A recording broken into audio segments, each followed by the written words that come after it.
नाज़रीन आदाब, yes India में आपका खैर मकदम है। इस वक्त बेलगाम शहर में बल्दियाती इंतखाबात को लेकर माहौल गर्म है। इस मुद्दे पर बात करने के लिए हाईकोर्ट के एडवोकेट अनवर अली नदाफ हमारे साथ हैं। सर, आपका हमारे चैनल में खैर मकदम है। शुक्रिया। सबसे पहले हम आपसे ये सवाल करना चाहेंगे कि जिस तरह के हालात हैं आप देख रहे हैं पूरे शहर में, वैसे तो रियासत के 3 अजला में ये इंतखाबात जारी हैं, लेकिन बेलगाम शहर की हद तक अगर हम बात करेंगे इस वक्त, तो एक वार्ड में 3 या 4 मुस्लिम नुमाइंदों को आपस में भिड़ते हुए देखा जा रहा है। इस पर आपका क्या नजरिया है? सबसे पहले मैं आपके जितने भी नाज़रीन हैं उनको पहला सलाम करता हूँ जी। देखिए, जहाँ तक कॉरपोरेशन का सवाल है, काफी सालों से कॉरपोरेशन बंद है, डिसॉल्व किया गया जी। अब all of a sudden corporation को हाईकोर्ट के कुछ डायरेक्शंस देने की वजह से इलेक्शन करना पड़ रहा है। लेकिन ये जो दौड़ है ये नुकसानदायक है, क्योंकि आपको रोटी 1 दिया जा रहा है और खाने वाले 3 से 4, और अगर उसके अंदर आप टुकड़े करेंगे तो 1 रोटी के अंदर 4 टुकड़े हो जाएंगे, तो एक को पाव मिलेगा। और इस पाव के चक्कर में एक और बंदा है जो दूसरे कम्युनिटी से है या दूसरे पार्टी से है या दूसरे आइडियोलॉजी से है, वो उसका फायदा उठा के लेगा। तो इसमें नुकसान ज्यादा है, फायदा ना के बराबर। अगर इस रेस में क्वालिफाइड, पोटेंशियल, प्रैक्टिकल कैंडिडेट्स को सामने लाया जाए तो बेहतर रिजल्ट आपके सामने आ सकता है। और इसके लिए क्या है, बाकी के 3 लोगों को कुर्बानी देनी पड़ेगी। 3 लोगों को अपने जिद को बोलिए, उन्हें भूखा रहना पड़ेगा। हाँ, भूखा रहना पड़ेगा। अगर किसी को आप पेट भर के खाना खिलाना चाहते हैं तो आपको भूखा तो रहना ही पड़ेगा, क्योंकि वो कल खाना खाने के बाद में जो उसके अंदर ताकत मुयस्सर होगा वो आपको भूखा नहीं छोड़ेगा जी। तो ये जरूरी है। कॉर्पोरेशन के फिलहाल के इलेक्शन के हिसाब से देखा जाए तो मुस्लिम्स के अंदर जो भीड़ दिख रही है, जो रेस दिख रहा है, वो नुकसानदायक है। बस फिलहाल के लिए इतना स्टेटमेंट काफी है। वैसे तो सियासत में लोग दिलचस्पी ले रहे हैं, ये एक अलग पहलू कि वो आ रहे हैं। हम ये अच्छी बात भी है कि नौजवान इस मैदान में आने की कोशिश कर रहे हैं, वरना अक्सर यही हुआ करता था कि उमर रशीद बुजुर्ग ही सियासत में दिलचस्पी लेते हुए, तो ये एक अच्छी बात। लेकिन सियासत में आने का मतलब ये नहीं कि आप कौम का और अपना खुद का भी नुकसान करें। देखिए, सियासत में आने के 2 वजह होनी चाहिए मेरे हिसाब से। किसी का कुछ अलग ओपिनियन हो सकता है जी। मेरे हिसाब से 2 ओपिनियन में ये पहला है कि वो कम्युनिटी के डेवलपमेंट को सोचे और अपने डेवलप होने को ना ले आए। मतलब जितना ज्यादा लोगों को, आवाम को, इर्रेस्पेक्टिव ऑफ रिलीजन, अगर मैं मुस्लिम कॉर्पोरेटर को इलेक्ट करता हूं तो उसके वार्ड में नॉन मुस्लिम भी हो सकते हैं, तो यहाँ पे डिस्क्रिमिनेशन की बात नहीं है। आप अपने वार्ड को कितना बेटर बना सकते हो, ये रुझान होना चाहिए, इसका अपोजिट नहीं होना चाहिए। मैं एक बहुत बड़ी बात कहूं तो अगर गलत ना होगा कि सिर्फ मुसलमानों की बात नहीं है। हाँ। अगर कैंडिडेट बासलाहियत है, ईमानदार है और सबको लेकर चलने का जज्बा उसके अंदर है, तो किसी भी मजहब से हो, किसी भी जबान से हो, उसको अहमियत और तरजीह दी जानी चाहिए, बिल्कुल दी जानी चाहिए। तो दूसरा पॉइंट यही है कि मैं कितना इसमें पैसा कमा सकता हूँ, ये चीज पहले जहन से निकालना चाहिए लोगों के अंदर। मैंने खुद देखा है कि कॉर्पोरेटर बनूंगा तो बहुत पैसा कमाऊंगा, मैं बहुत अमीर बन जाऊंगा, और कुछ एग्जांपल्स भी देते हैं। तो मैं अपने जाती फायदे और जाती डेवलपमेंट के हिसाब से अगर कॉर्पोरेशन में इलेक्शन के लिए लड़ने जा रहा हूं, इसका मतलब यही है कि आप पूरी कम्युनिटी को दांव पे लगा रहे हो। और पहला पॉइंट यही था कि आप अगर वहां पे जा रहे हो तो सर्विस ओरिएंटेशन दिमाग में लेके जाओ, ताकि कम्युनिटी का डेवलपमेंट हो। जनरेशंस के बारे में सोचो। आज आपने पौधा लगाया तो कल ही पौधा बड़ा होकर फल नहीं देता, खिदमत का जज्बा लेकर टाइम लगता है उसको। तो वो टाइम जो है आने वाले जो जनरेशंस को आपको देना है ना, वो आज आप बुनियाद यहाँ पे डालिए। शायद हमारे कुछ पूर्वजों की गलतियों की वजह से आज हम ये भुगतान कर रहे हैं, तो फिलहाल हमारी गलतियों की वजह से आने वाला जनरेशन भुगतान नहीं आपको करेगा। हल क्या लगता है कि जहां पर एक ही वार्ड से अगर आपस में 3-4 नुमाइंदे लड़ेंगे तो फिर उसका नुकसान उठाना पड़ेगा, फिर दूसरे किसी पार्टी को उसका फायदा हो सकता है, किसी नुमाइंदे को फायदा हो सकता है। हमारी कोशिश और हमारे इस बहस का मकसद यही है कि तादाद मुसलसल घटती हुई 6 तक पहुंची हुई है फिलहाल बेलगाम कॉर्पोरेटर्स की, क्योंकि एक बड़ी आबादी वाले इलाके में सिर्फ 6 कॉर्पोरेटर्स कहीं ना कहीं सवाल खड़े करता है। तो हम इस वक्त ये चाहते हैं, और इन नुमाइंदों से हो या अवाम से हो, वार्ड के अवाम से हो, हमारी उम्मीदें यही हैं कि वो आने वाले इस इंतखाबात में तादाद बढ़ाए। 6 से हमारे 10 या 12 कॉर्पोरेटर्स कम से कम बेलगाम से होने चाहिए। इस एक फिक्र को लेकर हम कोशिश करें, लेकिन यहाँ पर जमीनी सतह पर वो होता नजर नहीं आ रहा है। आपस में बाहमी नाइत्तेफाकी का मुजाहरा होते हुए हम देख रहे हैं। तो इसका हल क्या हो सकता है? देखिए, अभी वार्ड को इन्होंने नए तरीके से ऑर्गेनाइज किया है जी। टेरिटोरियल जो वार्ड डिस्ट्रीब्यूशन हुआ है, इसका भी एक हमारे पास सेटबैक है फिलहाल जी। ठीक है, ये आपको जो मैं ये प्रैक्टिकल चीजें बता रहा हूँ जो वार्ड वाइज डिवीजन हुआ है उसके हिसाब से। और इसके साथ ही साथ जो वोटिंग मेजोरिटी थी, वो वोटिंग मेजोरिटी को तोड़ दिया गया है, 2 हिस्सों में बट गए हैं। फर्ज कीजिए कि एक मोहल्ला है, वहां पे 1000 वोट है, तो अब तक जो डिवीजन नहीं हुआ था तो 1000 वोट पक्का था कि ये यहीं पर जाएगा, लेकिन अब वो वही 1000 वोट क्या हो गया, 2 जगह में टूट गया। ठीक है, देखिए एक चीज है। दूसरी चीज क्या है कि जो कैंडिडेट वहां पे रुक रहे हैं ना, अब उनको मिल रहा है उसमें से 500 वोट। 500 में से भी एक कैंडिडेट होगा, उसको 500 हो गया, एक और कैंडिडेट गया, मतलब उसका आधा 250 हो गया। अगर फिर एक और आ गया तो मतलब हम मिला ही है हमको 250 वोट, उसमें से भी 3 लोग डिवीजन कर रहे हैं, डिवाइड हो जाएंगे। तो ये डिवाइड ही अगर होता जाएगा तो हमारा रिप्रेजेंटेशन होना खैर ना के बराबर ये है। बात जैसे आपने कहा कि टेरिटोरियल जो जिस हिसाब से जमीनी सतह पर उसकी तकसीम हुई है, वार्ड्स में दूसरे वार्ड्स वहां पर जोड़ने का काम हुआ है, ये हर वार्ड में हुआ है। इससे सिर्फ हमें नुकसान नहीं है, इसे जो भी इंतखाबात लड़ रहे हैं उनके लिए इसका सामना करना ही होगा। तो जो भी हालात हैं वो सरकारी सतह पर हुए हैं, ऑफिशियल सतह पर हुए हैं, उसका हम रोना नहीं रो सकते, लेकिन जितने वोट्स हमारे पास हैं इनसे किस तरह इस्तेफादा हासिल करके हम अपने नुमाइंदों को कॉर्पोरेशन तक भेज सकते हैं, ये मुद्दा असल है। इसी मुद्दे को अगर हमको समझना है तो टेरिटोरियल डिस्ट्रीब्यूशन को भी समझने की जरूरत है। हमारे पास है ही छोटा हिस्सा, और उसमें से अभी लास्ट रिकॉर्ड के हिसाब से सिर्फ 6 कॉर्पोरेटर थे जी। अगर हमको 6 को 16 करना है तो ये झगड़े को पहले खत्म करना है।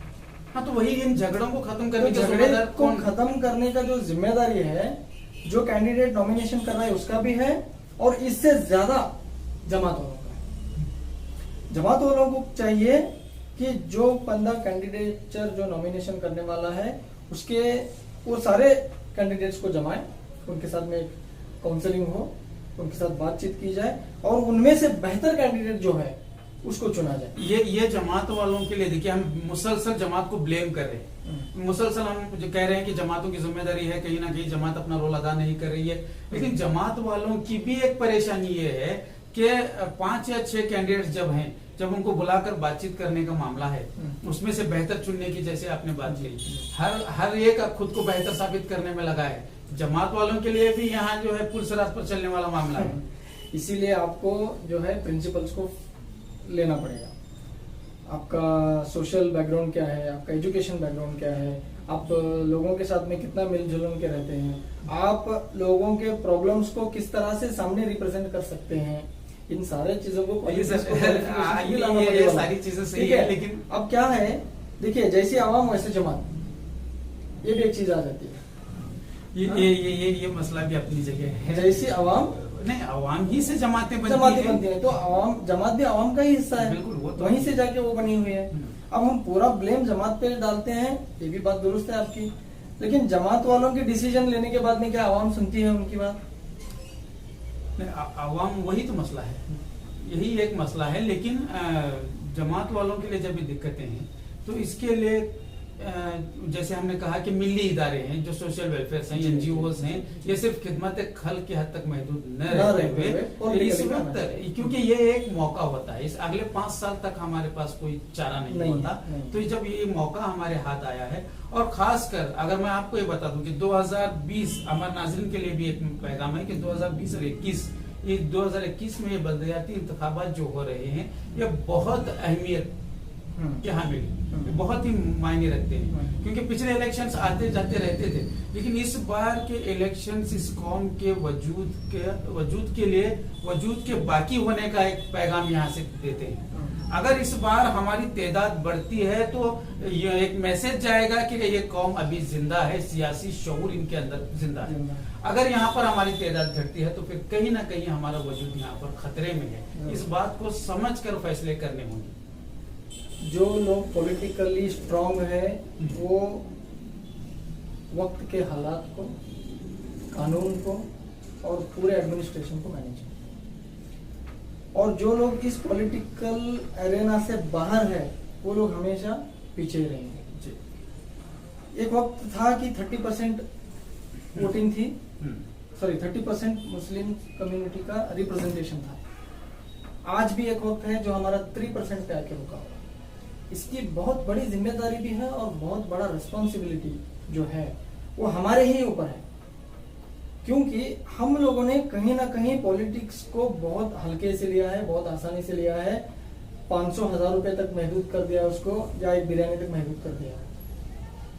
इस चीज से बाहर आना चाहिए, और इस रिप्रेजेंटेशन को अगर स्ट्रॉन्ग करना है तो जितने भी एनजीओ हो या सोशल ऑर्गेनाइजेशन हो या यूथ है, इन सभी को सोचना चाहिए कि हमारे इलाके का जो कैंडिडेट है वो आने वाले 5 साल में हमको क्या देने वाला है। अगर वो जीतने के बाद में गायब हो गया, फिर अगले 5 साल के बाद में आएगा, फिर बोलेगा कि मुझे वोट दो, फिर 500,000 बांटेगा, फिर लोग वोट देंगे, ये नहीं होना चाहिए। जो लोग हैं, देखिए जमात वाले ने फर्ज कीजिए कि ये कैंडिडेट को तय किया, हो सकता है कि जमात वाले ने आपको तय किया, मेरे अंदर मुझे भी ठहरने का जज्बा है, मैं भी कॉर्पोरेटर बनना चाह रहा हूँ। अब मैं क्या करता हूँ, भले जमात वाले ने शरीफ भाई को तय किया है, लेकिन फिर भी मैं ठहरूंगा। अब क्या होगा, जिद आ गई। लेकिन जो लोग मुझे चाहने वाले हैं वो मुझे वोट करेंगे। 500 में से 100 वोट पे गए तो आपको 100 का नुकसान हो गया ना। भले मैं नहीं जीता, आप भी नहीं जीते, लेकिन मुझे तसल्ली, मैं ठहरा हुआ। ये पहले नहीं होना चाहिए, ये जिद खत्म होनी चाहिए।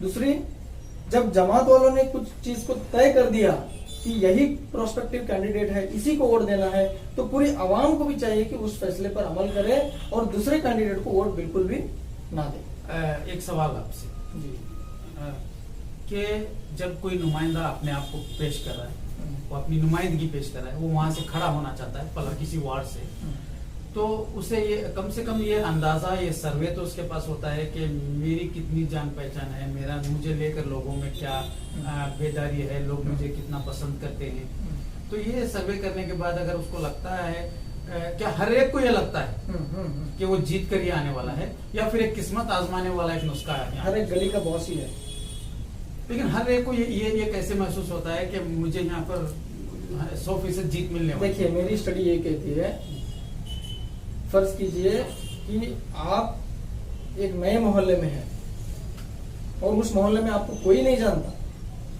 लेकिन आपके अंदर सलाहियत इतनी ज्यादा है कि आप लोगों के प्रॉब्लम्स को अच्छे से रिप्रेजेंट कर सकते हो काउंसिल में।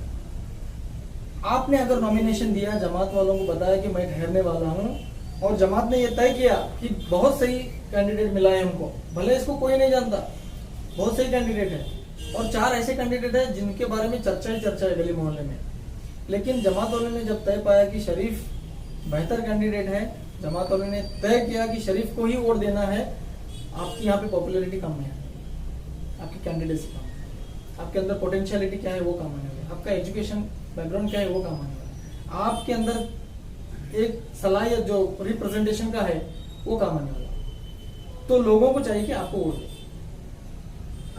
आपको फेमस होना, पॉपुलर होने की जरूरत नहीं है काउंसिल में जाने के लिए। आप लोगों के प्रॉब्लम को किस तरह से पेश करते हैं ये जरूरी है। गली में ठहर के कोई भी काउंसिल बन सकता है। तो कहीं ना कहीं वोटर हजरात की भी आवाम बहुत बड़ी जिम्मेदारी हुआ करती है, लेकिन वहाँ भी कहीं ना कहीं कोताही है कि वो जो भी नजर देख अंदाज रहे करें। हैं आइन मौके पर जो कुछ भी सहूलियात उन्हें फराहम की जाती है उस पर वो फैसला कर लेते हैं। हाँ। लेकिन इस वक्त ऐसा नहीं करना चाहिए, नहीं करना ये चाहिए। हमारी एक फिक्र बस है। यही। तो मैं आपसे एक सवाल ये भी करना चाहता हूँ कि जहाँ तक हमें खबर मिली कि आप खुद भी इस रेस में थे और जी। आप खुद भी कहीं से इलेक्शन लड़ने की तैयारी में थे, तो क्या आप अभी भी उस पर कायम हैं? जी, मैं बेलगाम कॉर्पोरेशन इलेक्शन का सबसे पहला कैंडिडेट हूं जो डिक्लेयर किया कि मैं कॉर्पोरेशन इलेक्शन में खड़ा होने वाला हूं।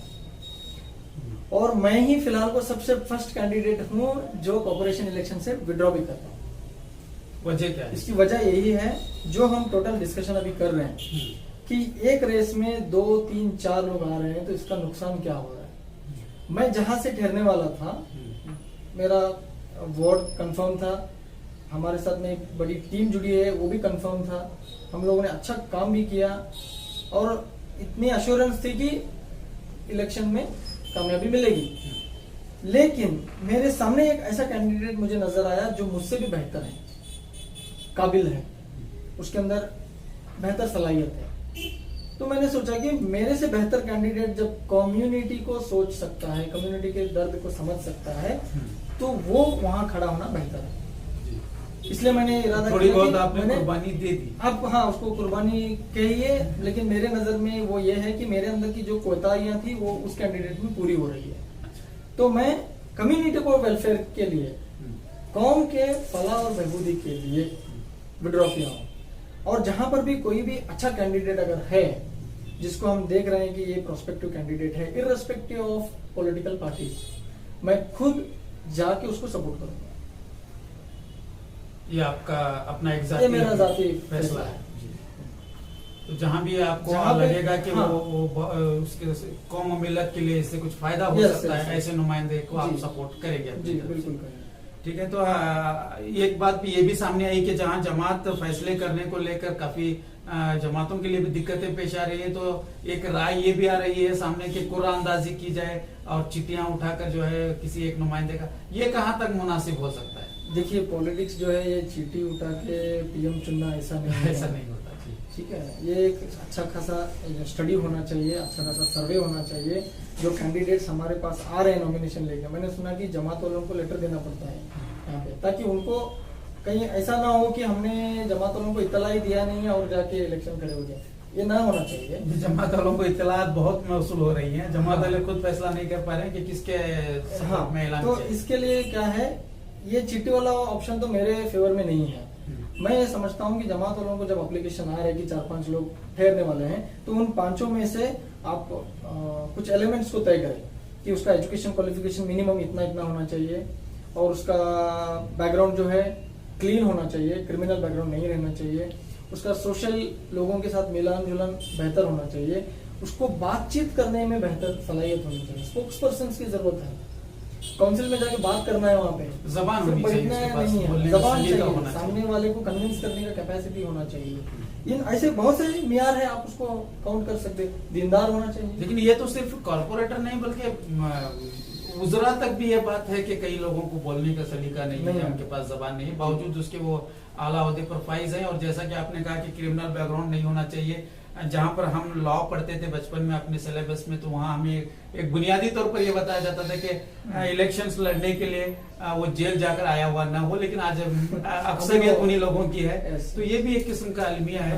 लेकिन इस वक्त एक अहम पैगाम यही है कि जो ना इत्तेफाकी इस वक्त हम देख रहे हैं, आपस में जो लोग एक वार्ड के लिए भिड़ रहे हैं, ये न हो, बल्कि आपसी बाहमी इत्तेफाक और इत्तेहाद के साथ एक खुलूस नियति के साथ हम एक बेहतर नुमाइंदे का वहाँ इंतखाब करें और सब मिलकर उसका साथ दें और उसे कॉर्पोरेशन में भेजकर कौम और मिल्लत की फलाह बहबूदी के लिए हम कोशिश करें। और लोगों की जिम्मेदारी सिर्फ इतना ही नहीं कि आपने वोट डाल दिया फिर अब 5 साल तक सो गए, नहीं, आप अपने वार्ड के इलेक्टेड मेंबर को पीछे लगिए, वो क्या क्या काम कर रहा है पूछिए, आपके वार्ड के लिए कितना वो सैंक्शन करा सकता है पूछिए, आपके वार्ड के बच्चे जो पढ़ रहे हैं उनके लिए क्या कर सकता है पूछिए।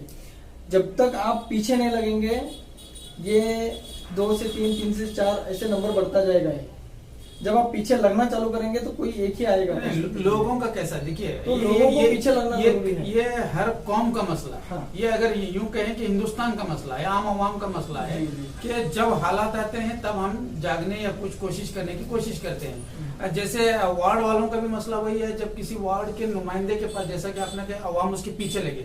अवाम पीछे कब लगती है? जब बारिश ज्यादा होने की वजह से गटर में पानी भरकर इनके घर में आ जाते हैं, तब एक कॉर्पोरेटर को कॉल करने की कोशिश करते हैं। उससे पहले उसकी दुरुस्तगी को लेकर, वहाँ के रास्तों की मरम्मत न होने पर सवाल नहीं करते, पीने के पानी को लेकर सवाल नहीं होते। अगर एक हफ्ता पानी नहीं आएगा तो उस वक्त तो कॉर्पोरेशन को कोसना शुरू कर देंगे। तो ये कहीं ना कहीं अवाम की भी अपनी एक जिम्मेदारी है, और जो नुमाइंदे जीत कर आएंगे उनकी भी अपनी जिम्मेदारी, वो सबसे पहले उस जिम्मेदारी को समझने वाले हो। और जिम्मेदारी से मुझे एक बात याद आ रही है, मैं लेट हो रहा होगा लेकिन एक बात बताना चाहता हूँ। सुल्तान सलाउद्दीन अय्यूबी रहमतुल्लाह अलैह ने जब फलस्तीन की तरफ रुजू किया तो उस वक्त पूरे लश्कर को भेजा था आगे। तो कुछ फुतुहाती लोग जो रहते हैं, मुनाफिक हमारे अंदर जो है, हमारे साथ रह के भी हमारे साथ रहते हुए पीछे से जो इसकी तारीख इसकी गवाह है। हाँ। तो जो पीछे से चोरा भुगने के वाले जो काम करते थे उस वक्त भी थे वो लोग, तो उन्होंने क्या किया कि सलेबियों को जाके बता दिया कि लश्कर जो है फला फला जगह है। तो उसका फायदा उठा के सलेबियों ने आके सुल्तान सलाउद्दीन अय्यूबी रहमतुल्लाह अलैह के लश्कर के ऊपर हमला कर दिया। तो इसके अंदर ये बताने का मकसद ये है कि जब हम हमारी जिम्मेदारियों को सही से निभाते हैं और उसकी जिम्मेदारी को लेते हैं तो उसके अंदर की कोताही को भी कबूल करना जरूरी है। तो सलाउद्दीन अय्यूबी रहमतुल्लाह अलैह ने जब उस वाकया मुकम्मल होने के बाद में उनकी काउंसिल थी, काउंसिल में ये बात आई तो उन्होंने कहा कि तारीख में कभी ये ना आए कि सलाउद्दीन के लश्कर ने शिकस्त खाई थी या सलाउद्दीन के लश्कर की गलती की वजह से फतह हासिल नहीं हुआ, बल्कि तारीख में ये होनी चाहिए कि सलाउद्दीन के गलत फैसले की वजह से लश्कर को शिकस्त खाना पड़ा। तो सलाउद्दीन अपनी खामियों का खुद एतराफ करना बहुत जरूरी है। अगर मेरे अंदर कुछ खामी है, कुछ गलतियां हैं, तो मुझे उसको एतराफ करना चाहिए, कबूल करना चाहिए। गलतियों को मानने से कोई छोटा नहीं होता। यहाँ खौफ ये होता है कि जैसे आप गलती मानेंगे आपको सौदे से हटाने की कोशिश हम करेंगे, हट जाइए। तो ये नहीं, इस खौफ से लोग एतराफ भी नहीं करते इस बात का। वो जब आप देखिए, जब आप हक के लिए खड़े हो रहे हैं तो फिर आपको हर चीज के लिए फेस करना तैयार है। जब आपके अंदर हक है मतलब करना ही है करना। आखिर में मुख्तसरन आप इस इलेक्शन और इन नुमाइंदों के लिए क्या पैगाम देना चाहते हैं? मैं बस यही पैगाम देना चाहता हूँ, जो मैं विजन सोच के इलेक्शन के लिए डिक्लेरेशन दिया था वही चीजों को मैं इनसे भी उम्मीद करता हूँ। जैसे कि कम्युनिटी हो, कम्युनिटी के छोटे से छोटे प्रॉब्लम को भी समझे, खास करके कम्युनिटी के बच्चों के एजुकेशन को लेकर सोचे, और जो घरों में हमारी माँ बहनें हैं उनके डेवलपमेंट के बारे में सोचे, जो नौजवान अफरी तफरी करके घूमते रहते हैं उनके वेलफेयर और डेवलपमेंट और जॉब्स के लिए सोचे, कुछ इनोवेटिव काम प्रोजेक्ट्स लाने के लिए सोचे।